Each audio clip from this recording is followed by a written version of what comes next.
اعوذ باللہ من الشیطان الرجیم بسم اللہ الرحمن الرحیم السلام علیکم ورحمۃ اللہ وبرکاتہ ربی یسر ولا تعسر وتمم بالخیر۔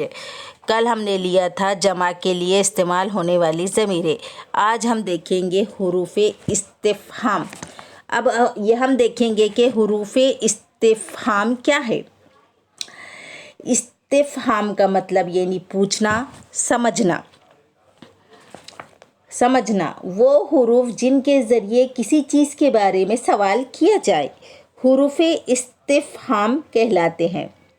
حروف استفہام یعنی یعنی کیا، حل یعنی کیا اور ما یعنی کیا۔ اب مثال کے طور پر ما ھذا یعنی یہ کیا چیز ہے۔ اب ہم اور کچھ مثالیں دیکھیں گے۔ اب ہم دیکھیں گے ھذا قلم، کیا یہ قلم ہے؟ اب ہم اس کا جواب دیکھیں گے یہاں پر کیا ہے۔ نام ھذا قلم، ہاں یہ قلم ہے۔ اب ہم دیکھیں گے یہاں پر ھذا بطیخ، بطیخ یعنی تربوز کے لیے کہا گیا ہے۔ ھذا بطیخ، کیا یہ تربوز ہے؟ ہم اب اس کا جواب دیکھیں گے کیا ہے۔ اب ہم یہاں دیکھیں گے نام ھذا بطیخ، ہاں یہ تربوز ہے۔ اب ہم دیکھیں گے یہاں پر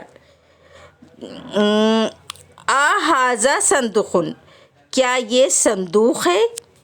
اب ہم اس کا جواب دیکھیں گے کیا ہے۔ نام ھذا صندوق، ہاں یہ صندوق ہے۔ اب ہم دیکھیں گے کہ ھذا مکتوب، ھذا مکتوب یعنی کیا یہ میز ہے؟ مکتوب یعنی میز کے لیے کہا گیا ہے۔ ھذا مکتوب، کیا یہ میز ہے؟ اب ہم اس کا جواب دیکھیں گے کیا ہے۔